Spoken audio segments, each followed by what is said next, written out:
A'oudou billahi minash shaitanir rajim. Bismillahir rahmanir rahim.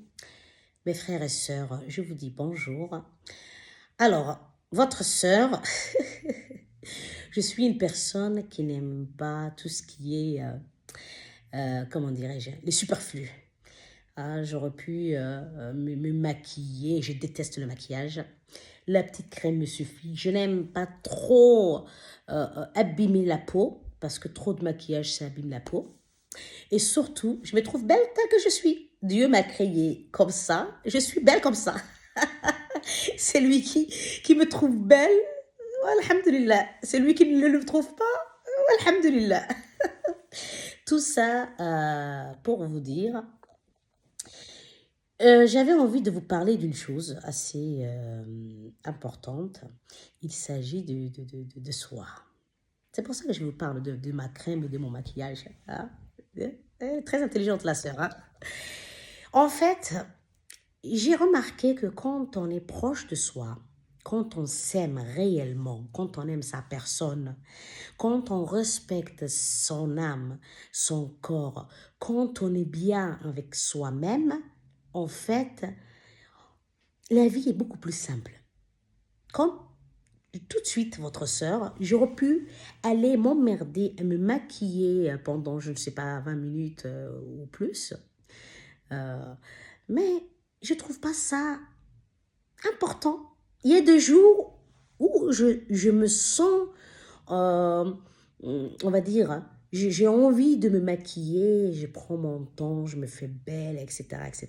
Mais il y a des jours comme aujourd'hui, je ne trouve pas ça très intéressant, ni productif. Je préfère le temps que je passe dans ma salle de bain à me maquiller à faire autre chose, prendre un café, vous parler, enregistrer une vidéo pour ma communauté sur Internet, faire des choses productives, lire le Coran, prier, une prière surrogatoire. Voilà. Dieu a créé l'humain tel qu'il le souhaitait. Et quand on a envie en tant que femme ou en tant qu'homme se pomponner et se faire du bien, c'est bien. Mais quand on n'a pas envie, on n'a pas envie. Alors, où est-ce que je veux en venir? Si vous respectez votre corps, votre âme, votre personne, en fait, les autres vont le remarquer. En fait, c'est une énergie. On dégage une sorte d'énergie. Cette énergie, quand l'être humain se sent pas bien, quand il essaye de masquer quelque chose, quand il essaye de cacher quelque chose, quand il est pas bien avec soi-même, ça se sent. Et quand ça se sent, ça fait fuir les autres. Les autres, en fait, les autres êtres humains, ils ne peuvent pas savoir, ils ne peuvent pas comprendre pourquoi ils aiment pas trop cette personne ou pourquoi ils se sentent mal à l'aise. C'est parce que c'est l'énergie. Parce que cette personne n'est pas bien avec elle-même. Elle sourit, mais son sourire est faux. Elle rigole, mais on a l'impression qu'elle fait des grimaces. On a l'impression qu'elle fait des grimaces, qu'elle est fâchée. Et du coup, quand on se sent pas bien et qu'on n'est pas bien avec soi-même, bah en fait, ça a un impact direct sur notre vie. On n'est pas bien au travail, on n'est pas bien avec les amis, on n'est pas bien avec la famille, on boude. En fait, on fait tout de travers. Et tout ça, pourquoi? Parce qu'en fait, on n'a pas pris le temps de s'asseoir quelque part et de se questionner, parler avec son âme. Dire, ok, qu'est-ce qui va pas? Pourquoi tu n'es pas contente? Qu'est-ce qui cloche? Qu'est-ce que tu as besoin? Qu'est-ce que je peux faire pour toi? Qui t'a contrarié? Qu'est-ce qui t'énerve? Es-tu fatigué? Voilà. Il faut en fait, chaque journée, au début de la journée, avant le réveil des enfants, si vous êtes parent, en fait, il faut trouver même 5 minutes de se poser. 5 minutes. Et de s'asseoir et de se poser des questions. Comment tu te sens aujourd'hui? Est-ce que tu es fatigué? Tu es fatigué? Oh, c'est pas grave. On va aller se coucher cette nuit plus tôt. On va essayer de se reposer un peu aujourd'hui. On va essayer de prendre Voilà. Et aussi, il ne faut pas surcharger la journée. C'est vrai que nous, en tant qu'êtres humains, on aime prendre trop de temps en fait, on aime gaspiller notre temps. C'est comme si, en fait, on détestait le temps que Dieu nous a donné, que nous a accordé. Voilà, aujourd'hui, par exemple, si je n'ai pas des choses à faire très importantes sur ma liste que j'ai faite, ah bah, en fait, on se repose. Si on se sent fatigué tout d'un coup, il y a des jours où ça arrive.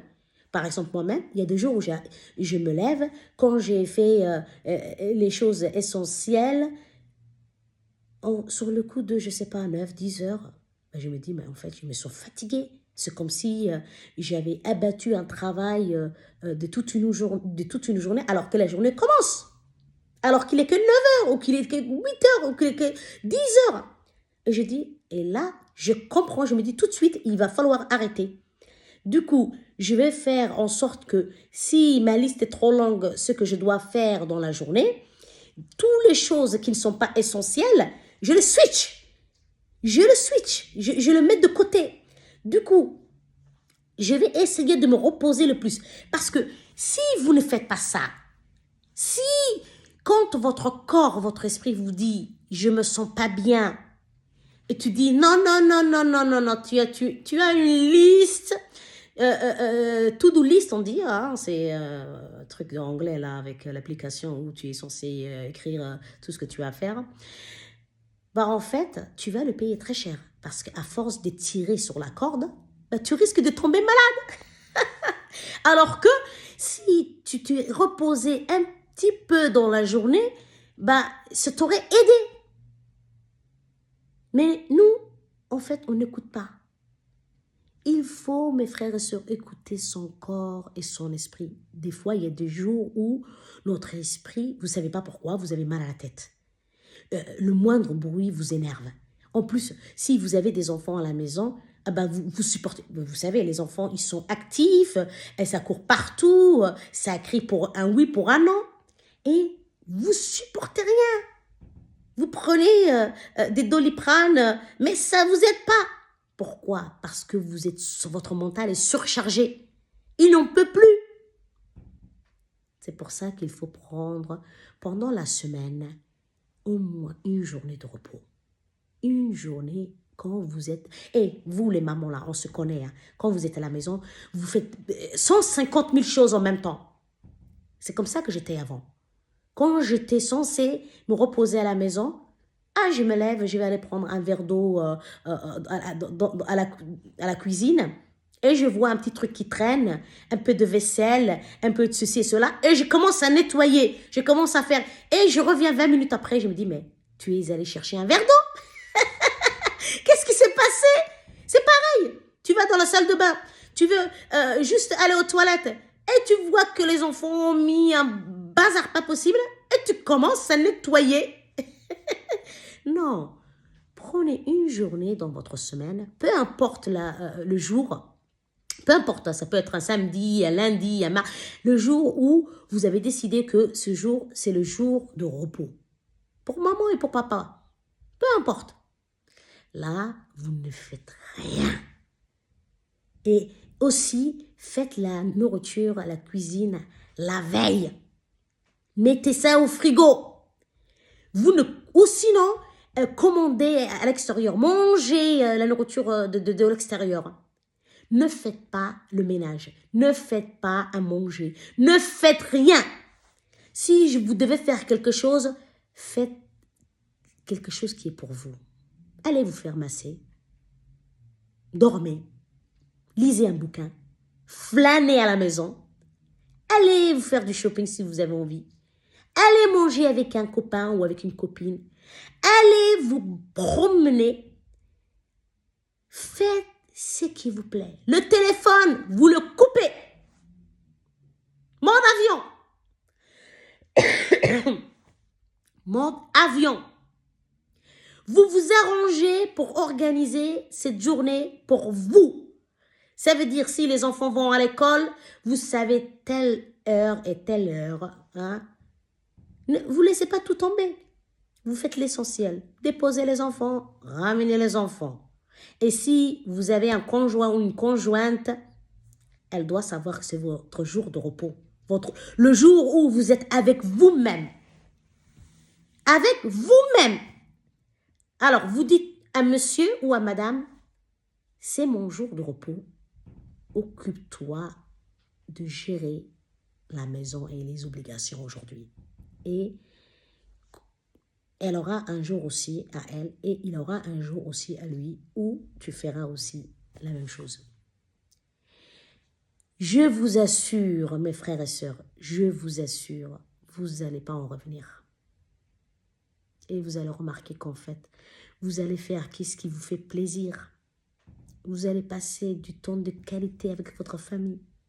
Si vous avez envie de rigoler qu'avec les enfants, le téléphone est coupé. Ni le travail ne vous appelle, ni les amis, ni peu importe qui c'est. Vous êtes, si vous voulez rester chez vous et passer du temps avec votre femme, vos enfants, ah ben vous faites ça. Vous allez faire ce qui vous fait plaisir et c'est là que vous allez remarquer tout ce qui vous emmerde. Vous allez remarquer tout ce qui vous emmerde, tout ce que vous supportez toutes ces journées-là. Et vous allez dire, oh, vous allez vous rendre compte en fait qu'il y a des choses inutiles qui vous prenaient la tête et vous allez les switcher en fait, les choses, hein, les faux amis, vous allez switcher, aller courir à gauche, à droite pour des choses inutiles, vous allez switcher. Et en fait, vous allez passer de semaine à semaine à switcher tout ce qui était inutile dans votre vie. Et vous allez apprécier d'être avec vous-même. Et votre âme va vous remercier. Comment? Vous savez? Votre âme va se lever et il va vous servir. Elle va décider de vous servir. Parce que vous lui avez accordé du temps pour qu'elle se repose. Si elle avait envie de prier, de se rapprocher de Dieu, elle se rapproche de Dieu et elle prie. Si elle avait envie de lire le Coran, elle lit le Coran. Si elle avait envie de passer du temps avec ses enfants, elle passe du temps avec ses enfants. Si elle avait envie juste d'allumer une petite bougie et de s'allonger juste en face et de regarder cette bougie. Elle va décider, votre âme, de vous servir. Elle va vous attirer toutes les bonnes choses. Elle va rejeter toutes les mauvaises choses. Vous n'allez pas en revenir. En fait, votre vie va se nettoyer. Ça veut dire qu'en fait, votre âme, si avant elle vous desservait et qu'elle vous emmerdait parce qu'elle peut le faire, elle peut vous égarer. Parce que quand elle est énervée, quand on prend pas soin d'elle, l'âme, elle se révolte. Et quand elle se révolte, elle vous dessert. Elle fait tout pour vous emmerder. Et vous amener là où il ne faut pas. Hein? Vous faire prendre toutes les décisions mauvaises pour vous. Mais quand elle voit que vous pensez à elle, que vous ne la surchargez pas, et que quand elle a envie d'être proche de Dieu, elle est proche de Dieu. Quand elle a envie de se reposer, elle se repose. Elle va devenir un ami cher. L'ami que vous n'avez jamais eu. Et d'ailleurs que vous ne l'aurez jamais. Elle va vous servir. Elle va vous attirer toutes les bonnes choses. Si dans votre vie, c'était chaotique, votre femme ou votre mari va commencer à se comporter d'une meilleure manière. Parce que vous-même, vous aurez changé de comportement. Parce que là, votre âme commence à être votre ami. Alors, mes frères et sœurs, je n'ai pas envie d'être trop lente dans cette vidéo. Mais en tout cas, le message, c'est d'être bien avec soi-même. De prendre du temps pour soi-même. Et c'est que comme ça qu'on peut, quand on s'aime, c'est que comme ça qu'on peut aimer quelqu'un d'autre. Qu'on peut respecter quelqu'un d'autre. Quand on se respecte, quand on s'aime, quand on prend soin de soi, c'est que comme ça qu'on peut être heureux. Je sais que ce mot est gros. Hein, tout le monde cherche le bonheur. Mais le bonheur, parfois, il n'est pas trop loin. Hein? Une tasse de café, assis dans son salon, dans le calme total. C'est le bonheur. À bon entendeur, salam alaikum wa rahmatullahi wa barakatuh. Alors, n'oubliez pas, mes amis, likez, commentez, activez la petite cloche. Je sais que je ne dis pas ça souvent. Et je vous dis à bientôt. Bonne journée.